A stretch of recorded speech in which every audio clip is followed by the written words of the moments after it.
নতুনভাবে নতুন সাজে নতুন রূপে আমাদের ইমন স্কুল। নমস্কার, welcome back to my new YouTube channel ইমনে সবাইকে স্বাগত। আশা করি আপনারা যারা আমার ভিডিওর ওদিকে আছেন তারা সবাই সুস্থ আছেন, ভালো আছেন। ভালো থাকুন, সুস্থ থাকুন। যাই হোক, আজকে গান নিয়ে কিছু তথ্য, কিছু কথা আমি আপনাদের সঙ্গে একটু শেয়ার করতে চাই।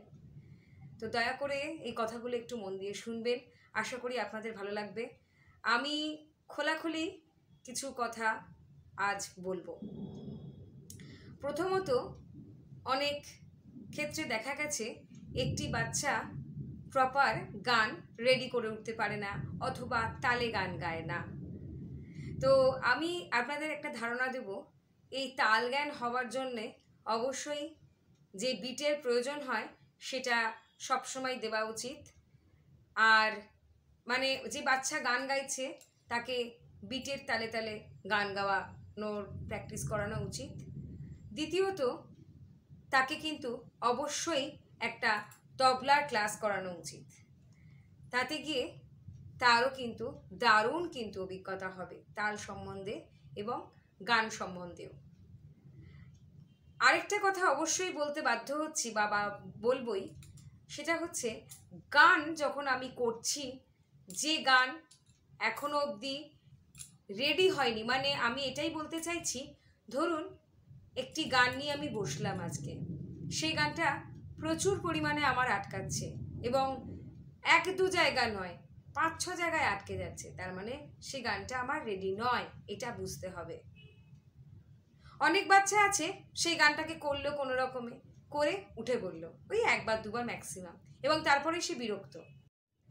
প্রথমত আমি বলবো তাদের জন্য যারা বাড়িতে বাচ্চাদের সাথে থাকছে সারাদিনের জন্য, তারা কিন্তু দেখতেই পাচ্ছেন বাচ্চারা কি করছে না করছে। তাদের একটা টাইমে আগে গানে বসানোর অভ্যাস করুন, এটা খুব প্রয়োজন। গানে বসানোর অভ্যাসটা প্রতিদিনের জন্য আগে দরকার। প্রতিদিন আধ ঘন্টা, প্রথমত আধ ঘন্টা বসুক, তারপর আস্তে আস্তে তার ডিউরেশনটা যদি বাড়াতে পারেন খুব ভালো হয়। আমি আধ ঘন্টা এখন এ কারণেই বলি, তার কারণ এখন বাচ্চাদের পড়াশোনার যা চাপ, তাতে গিয়ে তারা সেই সময়টুকুনিও গানকে দিতে পারে না। তাদের অনেক বাচ্চা অনেক ইচ্ছে থাকে, কিন্তু ইচ্ছেটা চলে যায় কোনো একটা কারণে, এবং সেই কারণটা হলো পড়াশুনোর চাপ। সব আমি বুঝতে পারি, আমার অভিজ্ঞতা অনুযায়ী আমি আজকে কিছু কথা আমি শেয়ার করছি।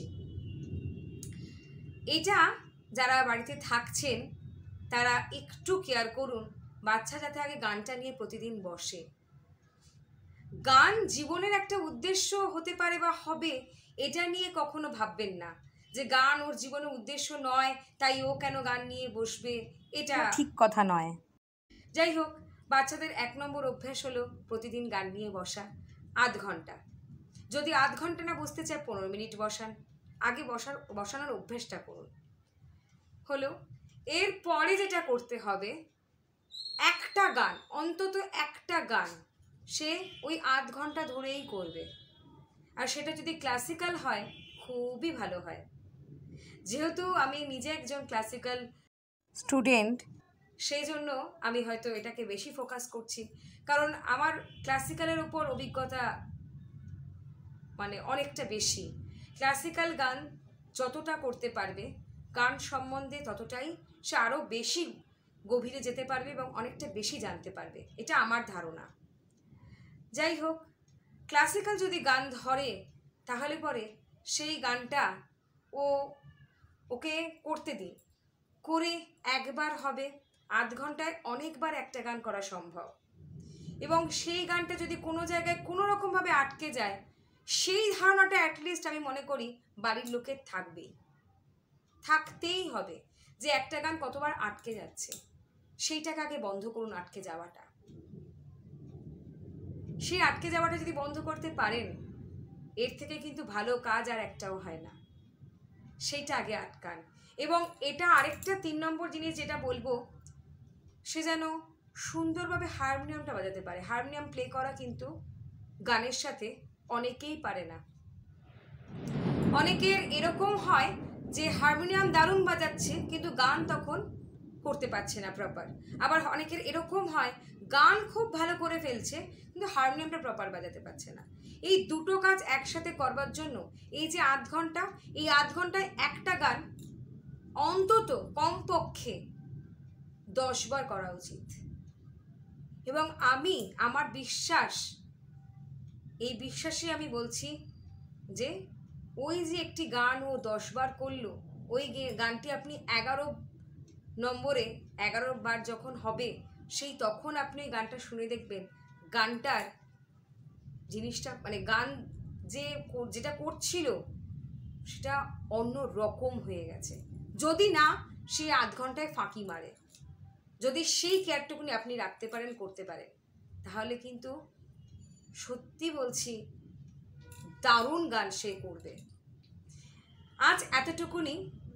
এরপরে আজকে ছোট্ট একটা ভিডিও দিলাম, এরপরে নিশ্চয়ই গান সম্বন্ধীয় বা গানের কোনো ভিডিও আসবে।